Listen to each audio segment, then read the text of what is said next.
തട്ടടുക്കളയിലേക്ക് എല്ലാവർക്കും സ്വാഗതം. ഞാൻ ഇന്ന് തയ്യാറാക്കുന്നത് കുമ്പളങ്ങ ഓലനാണ്. അതിനുവേണ്ടി കുമ്പളങ്ങ തൊലി കളഞ്ഞ് വെച്ചിട്ടുണ്ട്. 4 നേന്ത്രക്കായ എടുത്തിട്ടുണ്ട്. കായ ഇതേപോലെ ഒന്ന് ചിരണ്ടി കൊടുത്താൽ മതി. ഇതേപോലെ വട്ടത്തിൽ മുറിച്ചിട്ട് കൊടുക്കണം.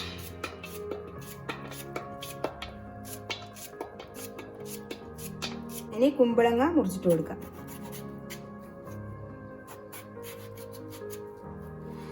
ഇതേപോലെ എടുത്തിട്ടുണ്ട്. ഇനി ഇത് ഇതേപോലെ നേർത്ത് മുറിച്ചിടണം.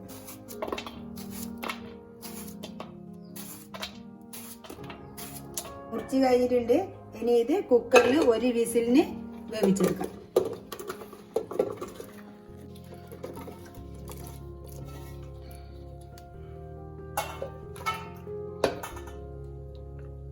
ഇനി ഇതിലേക്ക് 5 പച്ചമുളക് ചേർത്ത് കൊടുക്കാം.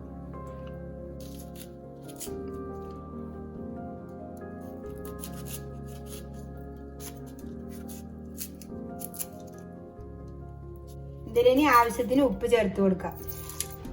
ഇതിന് വെള്ളം ഒഴിക്കണ്ട, കഴുകിയ വെള്ളം തന്നെ കുറച്ചുണ്ടാവും ഇതിനകത്ത്. ഇനി ഇത് വേവിച്ചെടുക്കാം.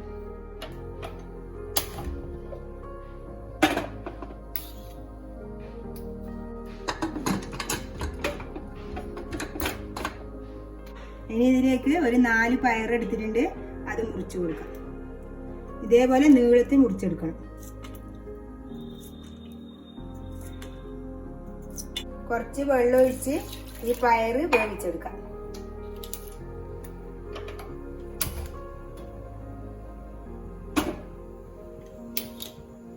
ഇനി തേങ്ങാപ്പാൽ എടുക്കാൻ വേണ്ടി അരമുറി തേങ്ങ എടുത്തിട്ടുണ്ട്. വലിയ അരമുറി തേങ്ങയാണ്. ഇനി ഇതിന്റെ പാലെടുക്കാം. പയറ് വേവിച്ച് വെച്ചിട്ടുണ്ട്. ഇനി ഇതിലേക്ക് വേവിച്ച കഷ്ണം ചേർത്ത് കൊടുക്കാം.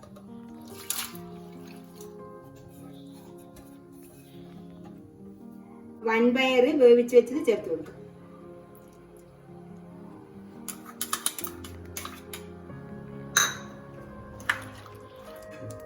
ഇനി ഇത് തിളച്ച് വരട്ടെ.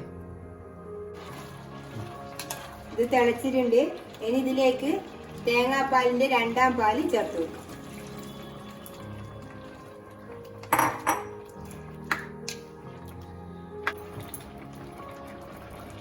ഇത് തിളച്ചിട്ടുണ്ട്. ഇനി ഇതിലേക്ക് 1ാം പാല് ചേർത്ത് കൊടുക്കണം.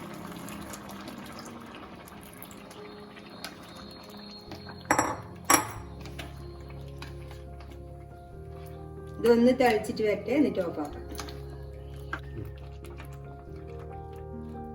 ഓലൻ റെഡി ആയിട്ടുണ്ട്. അധികം വെള്ളം ഉണ്ടാകാൻ പാടില്ല, കുറുകിയിട്ടായിരിക്കണം ഓലൻ. ഇനി ഇതിലേക്ക് കറിവേപ്പില ചേർത്ത് കൊടുക്കാം.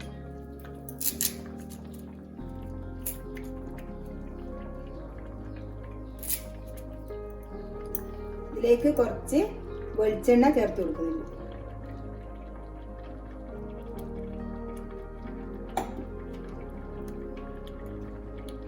മതി. ഇനി തീ ഓഫാക്കുന്ന.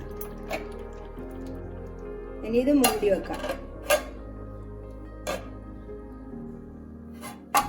ഓലൻ നോക്കാം.